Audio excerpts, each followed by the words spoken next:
Saleh susah diraih namanya mah. Istiqomah sulit, meninggal juga susah. Menurut khatimah rasanya 3 penyakitnya. Hati-hati. Apa ketiga? Warriya'u fil amal. Kalau amal riya, maunya dilihat orang, maunya di syuting-syuting, maunya di foto-foto. Bahkan ada orang bantu, kalau telat fotonya diulangi lagi, ulang lagi di foto lagi. Lagu apa itu? Saudara hati-hati ya. Ibadah menurut ahli usul ada 2 jenis. Ada ibadah syiar. Ibadah yang syiar, boleh dilihat orang, boleh siarin. Nih ngaji, tabligh apa kayak gini, nih kayak gini. Ini syiar ini, orang boleh tahu. Bahkan pakai mic boleh, disiarin boleh, direkam boleh, disebarin boleh. Ini ibadah syiar. Salat Jumat ibadah syiar, salat Id, istisqa itu syiar semua. Zikir berjamaah syiar, majlis taklim syiar. Tapi ada ibadah sir. Ibadah sir itu ibadah yang bagusnya cuma kita sama Allah yang tahu. Sebagian ulama, ba'dul hukama, ba'dul ulama menjelaskan memang akikah untuk anak itu hukumnya tetap sunnah muakkadah. Tapi sebahagian ulama mengatakan bisa jadi wajib. Kapan? Ketika 7 hari sejak anak lahir sampai hari ke-7. Untuk bidan sudah ada, untuk biaya persalinan sudah lengkap, ada lebih duit. Lebihnya bisa buat beli hewan akikah. Kalau laki anaknya bisa beli 2, kalau perempuan bisa beli 1. Maka wajib hukumnya kalau punya duitnya sebelum 7 hari. Tapi tentu ini bukan wajib kayak sholat, bukan. Maksud ditekenin bener. Kalau enggak berarti orang bukan ahli syukur. Tapi kalau punya duitnya setelah 7 hari kelahiran, baru sunnah muakkadah. Nah sekarang ini kita merindukan sosok ulama semacam itu yang tidak membuat kotak-kotak. Salah satunya Niki Nahawi, saya tahu beliau pandangnya cukup luas. Kalaupun ada orang bertanya, kebetulan bukan orang Syafi'i, kebetulan bukan Syafi'i, belum bisa jawab. Itu yang saya tahu. Makanya beliau itu ya pantas kalau hari ini yang mendoain banyak, tanda beliau memang orang-orang yang dipilih Allah menjadi husnul khatimah. Mudah-mudahan setelah takziah ini kita betul-betul bisa cerdas mengambil dari datangnya musibah. Dan besok kita penuhi masing-masing saling yang ada. Terima kasih. Ini yang bisa sampaikan. Lahir batin mohon maaf. Wallahul muwaffiq ila aqwamit thoriq. Wassalamualaikum warahmatullahi wabarakatuh.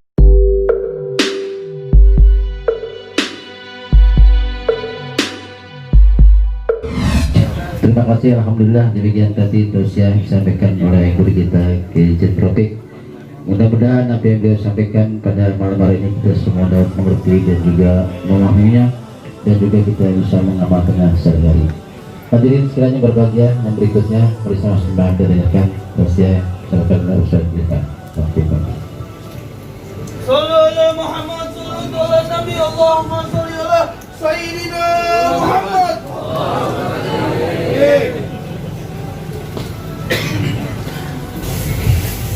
Bismillahirrahmanirrahim. Syukur alhamdulillah. Telah sama kita dengarkan tadi tausiah rohani dari guru kita semua. Sedikit saya sampaikan, saya lanjutkan. Sudah cukup rasanya ilmu yang disampaikan tadi oleh orang tua kita, guru kita.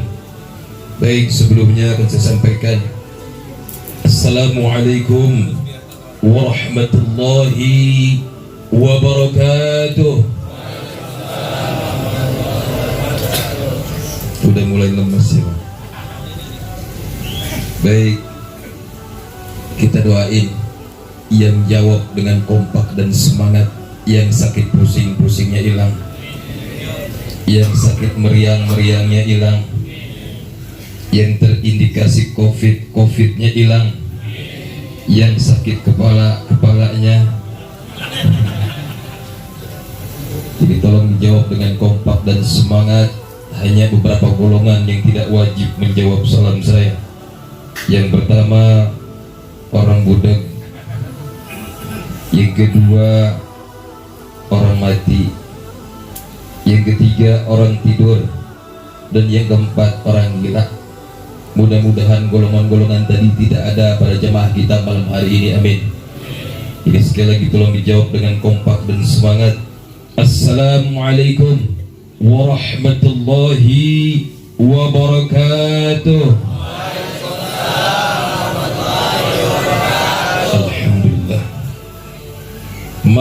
hari itu baginda Rasulullah sallallahu alaihi wasallam bersama dengan malaikat Jibril sedang dimi'rajkan Allah Subhanahu wa taala. Di perjalanan baginda yang mulia disajikan sebuah pemandangan yang sangat dahsyat oleh Allah Subhanahu wa taala. Apa yang dilihat oleh baginda Rasul saat itu? Nabi Muhammad saat itu melihat sosok malaikat yang mempunyai bentuk yang sedemikian unik. Saat itu baginda Rasulullah melihat sosok malaikat yang mempunyai ratusan tangan dan ribuan jemari. Kira-kira kalau tangannya ratusan dan jarinya ribuan, banyak apa dikit, Pak? Banyak apa dikit? Banyak. Dan saat itu baginda Rasulullah bertanya kepada malaikat Jibril, "Ya Jibril, malaikat apa gerangan?" Saat itu malaikat Jibril yang merupakan penghulu dari sekalian malaikat memanggil malaikat tersebut untuk menghadap kepada baginda Rasulullah sallallahu alaihi wasallam. Dan kemudian malaikat tersebut menghadap kepada baginda yang mulia, dan baginda yang mulia bertanya kepada malaikat tersebut, "Duhai malaikat Allah, apa tugasmu sehingganya Allah menciptakan engkau dengan semikian unik?" Dijawab oleh malaikat tersebut, "Duhai Rasulullah, segala puji bagi Allah yang telah menciptakan aku semikian unik. Allah memberikan tugas kepadaku yang sungguh maha dahsyat, yaitu Allah memerintahkan aku untuk menghitung jumlah rintik hujan yang jatuh ke bumi, ke lautan, bahkan ke tempat yang tidak pernah dijamah oleh manusia sekalipun. Demi Allah, aku sanggup menghitung jumlah rintik hujan." Subhanallah, sungguh dahsyat tugas yang Allah berikan kepadamu, duhai malaikat Allah. Kemudian, akan tetapi ya Rasulullah, aku masih mempunyai satu kelemahan. Apa kelemahanmu? Tanya baginda Rasulullah. Kelemahanku adalah aku tidak sanggup menghitung apabila umatmu berkumpul dalam satu majlis, kemudian umatmu tersebut bersolawat kepadamu. Demi Allah, aku tidak sanggup menghitung keberkahan dan pahala yang Allah berikan kepada umatmu saat itu. Sallu ala Muhammad. Maulaya salli wa sallim daiman abada ala habibika khairil khalqi kullihim ya Rabbi bil Mustafa baligh maqasidana Allah Allah waghfir lana ma Bidadari sudah sama dari Ustaz Bawaniman. Demikian undangan yang diterima, mudah-mudahan pada Bapak yang hadis yang hadir pada malam ini bisa menghadirinya cepat-cepat dari Sabtu malam itu di Masjid Salaberia Kolom Peoper. Ya, biarin deh sedikit sampai jam 10 aja. Sebelum saya baca doa, saya nanti ngundang Maulid tanggal 2 Januari. Iya, kalau 2 Januari itu mungkin udah bebasan kali ya, anak sekolah udah masuk. Kalau sekarang ya masih ada angker-angker sama kokopik gitu. Ada angker.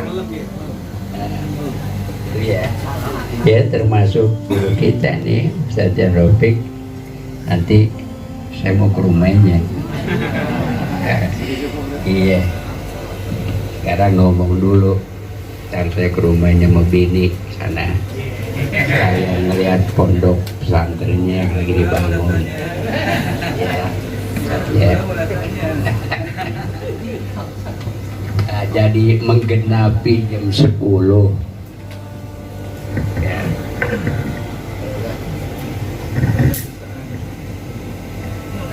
Menggenapi jam 10 ada satu pertanyaan di dalam kitab, yaitu Ar-Ruh oleh Syekh Al-Islam Syamsuddin Abi Abdullah Muhammad Ibnu Qayyim Al-Jauziyah. Dia dalam kitabnya menyatakan, hal ta'riful amwatu ziyaratal ahya'i wa salamahum amla. Itu apakah mayit-mayit itu kenal, tahu terhadap orang yang ziarah? Ya, yang ziarah itu hidup, terus dia ngucapin salam, assalamualaikum ya ahlal kubur, antum salafun wa nahnu insyaallah wa nahnu bikum insyaallah. Ya, itu pertanyaan, apakah tahu si mayit, apa kenal orang yang ziarah kepada si mayit tadi yang hidup, apa dia dengar salamnya? Nah, pertanyaan ini dijawab oleh Ibnu Abdul Bar. Sabata anin Nabi sallallahu alaihi wasallam annahu qala, sudah menjadi ketetapan dari Nabi bahwa dia bersabda, ma min muslimin yamurru ala qabri akhihi kana ya'rifuhu fid dunya wa yusallimu alaihi illa raddallahu alaihi raddallahu alaihi ruhahu hatta yarudda alaihi salam. Fahada nasun bi annahu ya'rifuhu. Ya, jadi kata Nabi kita Muhammad, tidak ada seorang muslim yang lewat atau lalu atau jalan di mana kubur saudaranya yang dia kenalnya semasa hidupnya nih. Jadi kana ya'rifuhu fid dunya, ini yang lewat kenal sama orang yang mati selama dia masih hidup dunia, dikenal. Lalu payusallimu alaihi, lalu orang yang hidup tadi memberi salam kepada mayit. Nah, ketika kita datang, itu roh kita dikembalikan. Raddallahu alaihi ruhahu, dikembalikan ruh kita ini ke inian kita dulu, hatta yaruda alaihi salam, sampai dia bisa jawab salam. Jadi kalau kita bilang assalamualaikum, misalnya si fulan, ya, itu terus kita baca apa? Asyhadu alla ilaha illallah wahdahu la syarikalah lahul mulku wa lahul hamdu yuhyi wa yumit wa huwa ala kulli syai'in qadir. Terus itu kubur dia trap kayak ada lampu kontak di saklarnya, terang. Kalau dia ke sana, sekarang kalau dia ikut di rumah, emang niatnya begitu buat almarhum, ya, sampai juga. Karena kalau urusan Allah itu nggak ada batasnya. Ya, nggak kudu di sini, nggak kudu di sana, di mana aja kalau kita niat baca begitu, kita tujukan pikiran hati kita masih fulana yang almarhum, itu terang. Tapi hadis ini orang yang datang ke makam, ya, orang yang ziarah ke makam, itu maksudnya hadis ini begitu. Nah, dari kita lihat aja apa emang dia lebih peka dengarnya. Di dalam satu kitab lagi ada namanya Ar-rijalu ar-rijalu haulan nabi. Orang-orang yang dekat yang ada di sekitar Nabi dalam kitab itu, ketika habis perang Badar menang, malamnya tengah malam Nabi sama sahabat-sahabatnya ke makam masal. Makam masal itu orang-orang Quraisy yang gugur. Terus Nabi bilang gini di makam dengan para sahabat. Nabi bilang, sahabat dengerin, wahai saudaraku Quraisy, engkau adalah masih turunan dengan kakek-kakek moyang kita. Tapi aku datang menyampaikan keselamatan dan menghilangkan kemungkaran kemusyrikan. Engkau tidak terima. Lalu engkau ngancam aku, engkau berusaha menyingkirkan aku, kalau bisa membunuh aku. Kenapa bisa itu? Aku saudaramu pengen menyelamatkan kamu. Itu cerita panjangnya seperti itu. Sahabat nyeletuk, ya Rasulullah, atas mau apa dia dengar?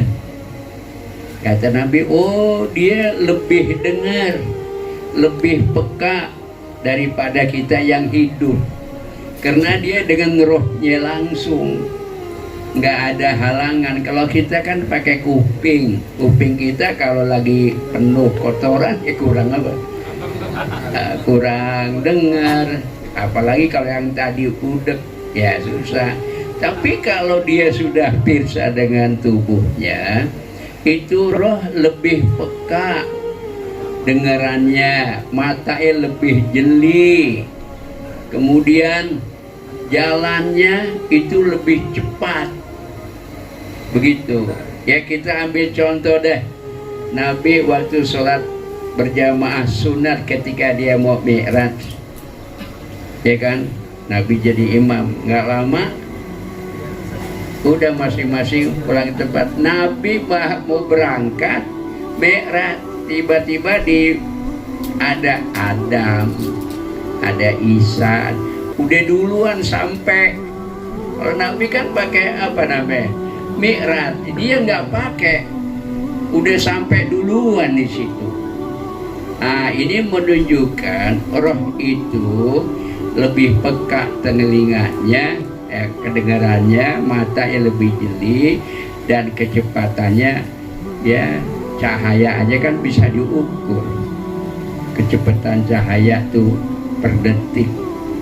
Begitu kilat juga, suara juga begitu, ilmu fisika. Nah itu sebetulnya orang roh itu bisa lebih hebat. Sama setan juga begitu, dia tuh kabur cepet banget, sekedip mata dia udah jauh, tapi sekedip mata itu dia udah deket kita. Itu setan. Jadi roh itu sama kekuatan, apalagi kecepatannya, kepekaannya. Nah jadi kalau guru kita ini nanti kita baca ini, dia dengar, kan tadi ditanya hal tasma'u lahu, apa dia dengar? Dari sini biar kita di sini didengar, kan nanti raddallahu ruha, Allah kembalikan rohnya. Itu nanti kita ngerasain dah. Kalau sekarang kan kita masih hidup, iya, apa mungkin ya itu. Tapi kita sih yang paham agama mungkin begitu, karena Nabi yang bilang, lihat aja dalam kitab itu, ar-rijalu haula rasul ya. Nah itulah gambaran sedikit. Jadi walaupun saya nih udah nyasar nggak ketemu kuburannya, iya, tapi saya tetap ngedoa, iya, sampai nggak percaya mati aja coba, sampai nanti saya doa, sampai nanti ada gambarannya begini. Kalau kita sering baca doa buat dia almarhum, dalam tempo 40 hari dia Dia datang seolah-olah kita dikasih mimpi. Itu dia senyum depan kita, senyum doang kan tapi nggak ngomong. Itu, nah itu tandanya seperti itu. Ya mudah-mudahan ntar ada yang mimpiin. Kalau dia doa, kalau kagak ya gudeg kagak. Iya, ya. Saya aja sering doain emak, bapak, saya doain. Ya Allah, asal malam tuh saya ngelihat wajah dia senyum gitu. Tapi bini kita belum mati, kagak senyumnya beda. Iya, senyumnya dia ngeliat kita senyum. Tapi kalau udah arwah senyumnya nggak ada suara. Tapi kan kalau lagi hidup gini senyumnya bekikik-kikik ya. Iya, ketawa. Ya ilah ilallah. Udah bini ketawa depan kita, ya nggak? Nyubit lagi habis ketawa. Iya ilah ilallah. Udah langka banget gitu. Udah kan gitu, udah kelamaan.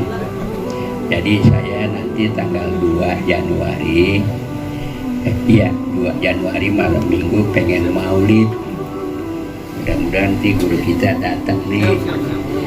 Iya, Habib Fikri mau maulid nggak jadi karena bulan Desember masih statusnya PSBB. Ya, nggak jadi dia. Kalau saya sih mesti saya jadiin, kalau saya udah niat ke situ saya jadiin, urusannya bentar belakangan dah.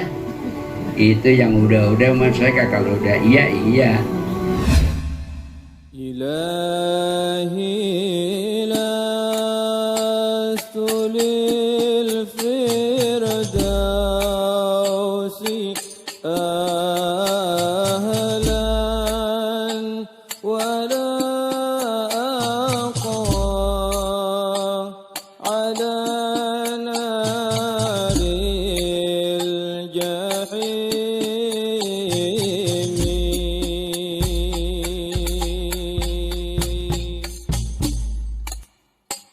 فهب لي توبة واغفر ذنوبي فإنك غافر الذنب العظيم.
ذنوبي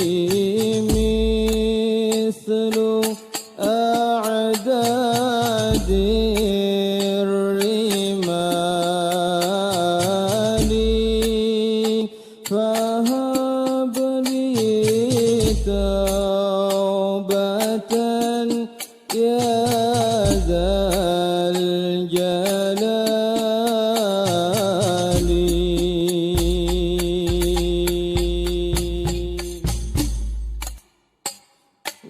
وعمري ناقص في كل يوم وذنبي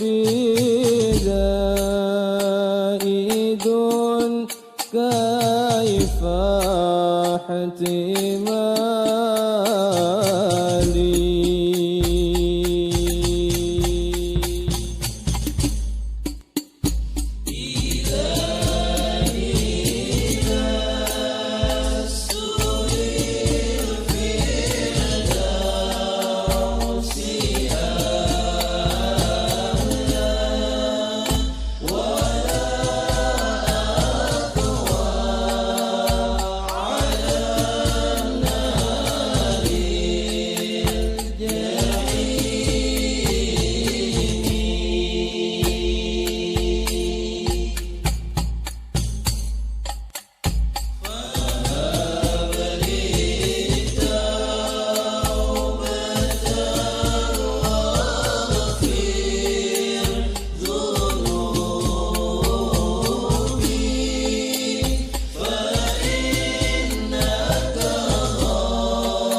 إلهي عبدك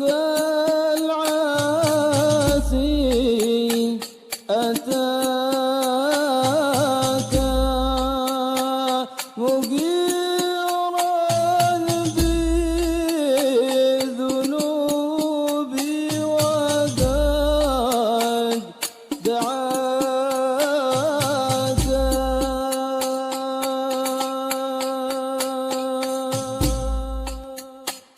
فإن تغفر فأنت لذاك أهل فإن تقرب